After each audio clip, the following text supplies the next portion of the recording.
Alors pour notre quatrième exemple d'utilisation du divergent dans les équations de la physique, on va s'intéresser à une relation fondamentale qui permet à terme d'écrire l'équation d'onde qui va régir la propagation des ondes sonores dans l'air par exemple, ou même dans l'eau ou dans n'importe quel fluide.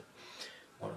Et on verra donc que cette équation fait appel à un divergent. Pourquoi? Alors on va l'intuiter tout de suite. Donc on va considérer que en fait, à un endroit de l'espace, opéré par un point M ici, voilà,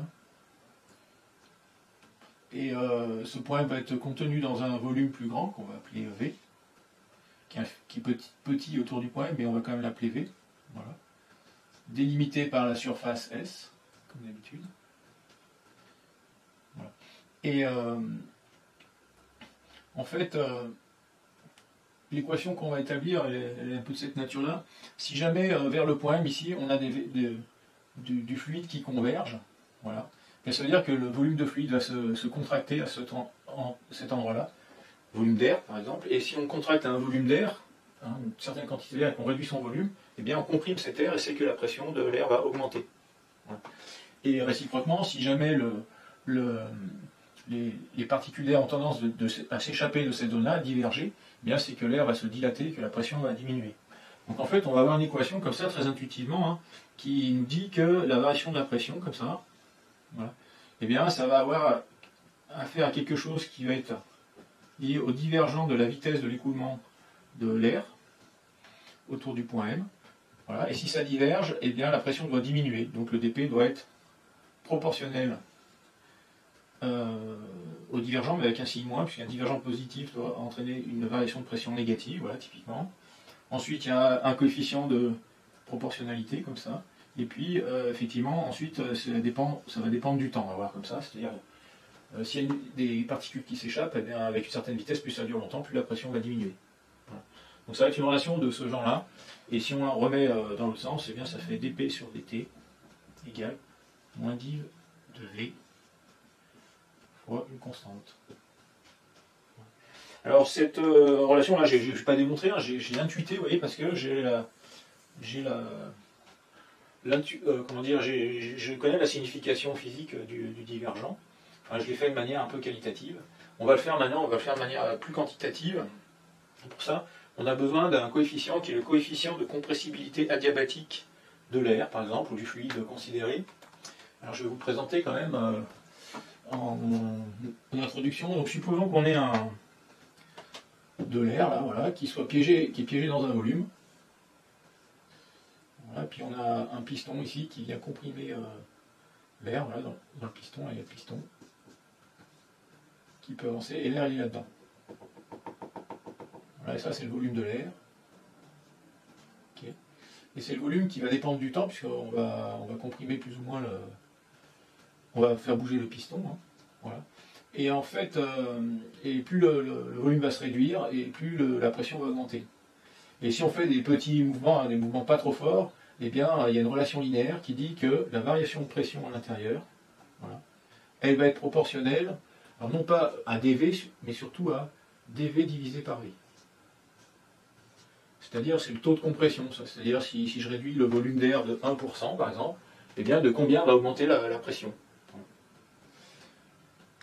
Voilà. Et il faut intuiter que c'est dV sur V, parce que si on partait d'un volume double, eh bien, il faut un dV 2 fois plus gros engendrera la même variation de pression qu'un dV simple sur un volume d'air 2 fois plus petit. En fait, ce qui compte, c'est le pourcentage avec lequel on réduit le volume. Voilà, donc le dV sur V.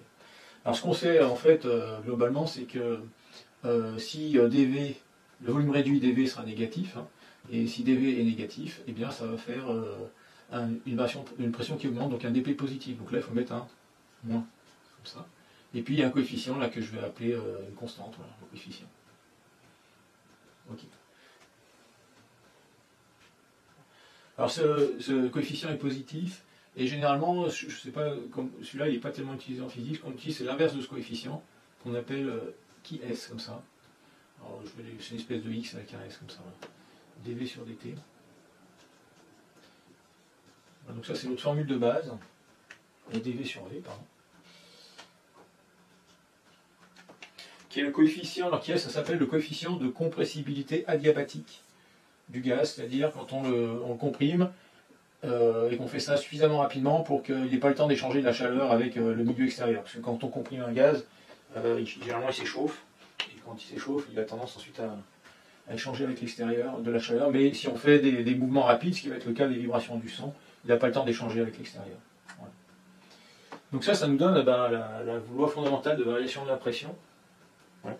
Et nous, eh bien, on va calculer, on a déjà de l'épée, on a le qui est, et il faut qu'on calcule le dV, qui est ici. Voilà. Alors je vais revenir un petit peu sur le dV. Et je vais revenir à mon cas ici, parce que ça c'était le cas du... Enfin, on va l'écrire avec dV, c'est la variation du volume, donc c'est le volume qu'on a à l'instant t plus dt du gaz moins le volume à l'instant t. Maintenant je vais revenir ici. Voilà. Et sur ce cas-là, donc cette fois c'est plus le gaz qui est contenu dans la seringue, mais c'est le gaz qui est contenu dans ma sphère, là, ou dans mon petit volume autour de M. Voilà. Et ce que je sais, c'est que le gaz qui est contenu là-dedans, si jamais il y a un vecteur vitesse, voilà, je vais le dessiner divergent, pour les besoins de l'exercice. Voilà. Donc un champ de vecteur comme ça qui est divergent, ben ça veut dire quoi? Ça veut dire que si j'attends un petit instant, d'accord, il y a tout un volume de gaz ici qui va sortir de cette surface et pour aller vers l'extérieur, et qui va se retrouver sur une surface plus grande, que je vais appeler ici comme ça.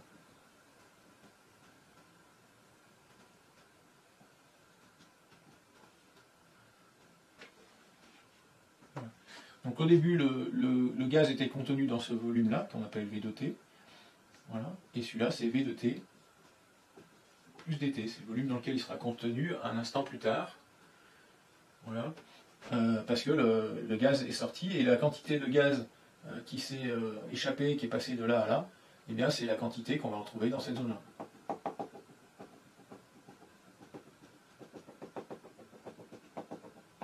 Voilà.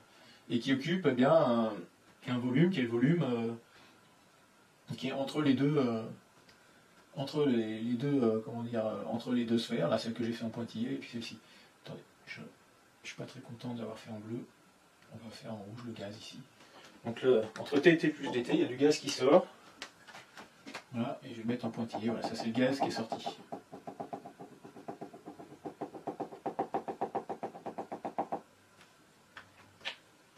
Voilà. Et alors, qu'est-ce que je vais pouvoir écrire comme relation intéressante là? Voilà, alors on va l'écrire. Donc c'est dV, c'est le volume à T plus dt moins le volume à T. Voilà. Et en fait, l'écart des deux volumes, eh bien, c'est le volume de gaz qui s'est échappé de la première sphère ici, pendant l'instant dt. Et donc ça correspond, on va l'écrire, égal volume du gaz sorti de V pendant dt.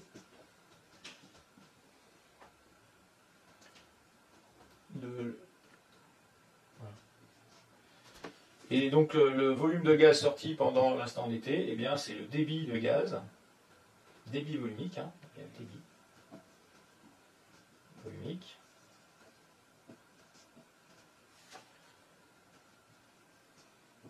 sorti du volume V de T, que multiplie le temps que ça dure, dt, donc c'est un petit intervalle de temps. Voilà. Et le débit volumique du gaz sortant de V de T, eh bien ce n'est rien d'autre que le flux du vecteur V. On a vu que le flux du vecteur V, c'était le débit volumique à travers une surface, donc c'est le flux du vecteur V à travers la surface qui délimite V de T, c'est-à-dire donc à travers S. Donc c'est égal à flux de V, alors je vais écrire en toutes lettres, flux de V à travers S. Voilà, et que multiplie le temps. Et le flux de V à travers S, eh bien c'est le flux du vecteur vitesse à travers une surface fermée Et bien ça c'est typiquement ce qu'on peut calculer avec le divergent de V, en supposant que ce volume-là il est très petit, il tend vers 0 en fait. Donc en fait ce flux-là, typiquement, ça sera égal à divergence de V que multiplie le volume, donc le volume c'est V de T.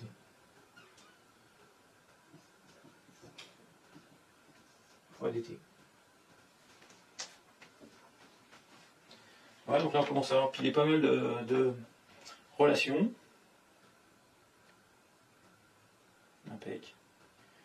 Et là, qu'est-ce qu'on va faire? Eh bien, on va réinjecter ça dans cette relation.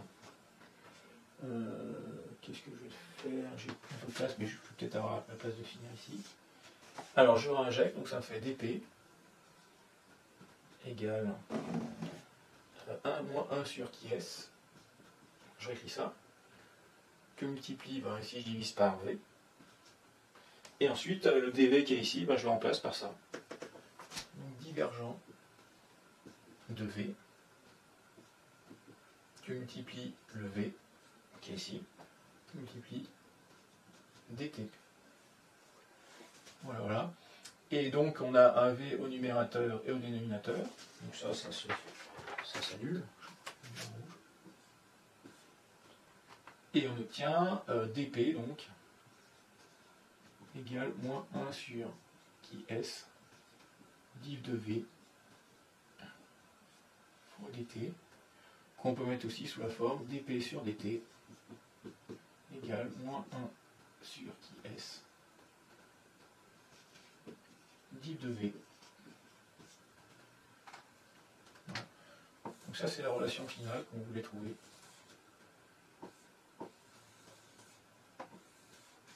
Okay. Et on voit que cette formule-là, eh bien, elle est bien de cette forme-là, et que la constante en fait c'est 1 sur qui s. Donc cette formule toute bête indique que de là où le gaz diverge, eh bien, ça fait un dp sur dt négatif, et ça veut dire que dans cette zone-là, la pression va diminuer au cours du temps. Et sinon, dans le sens inverse, là où le fluide converge, eh bien, la pression va augmenter. Voilà, et ça c'est une des deux équations fondamentales qui permettent d'établir l'équation d'onde de propagation du son. La suivante utilisera le gradient, mais comme on n'a pas encore vu, on fera ça plus tard. Voilà, donc c'était notre 4e exemple. Et peut-être qu'on va en faire des suivants, mais les suivants que j'ai prévus, on a fait la chaleur, on a fait pas mal de choses.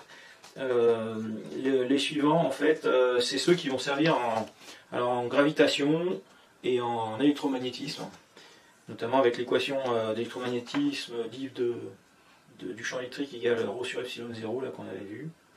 Mais pour pouvoir bien comprendre ces équations, on va avoir besoin d'un théorème utilisant le divergent qui s'appelle le théorème de Green-Ostrogradsky. Donc on va faire ça juste après.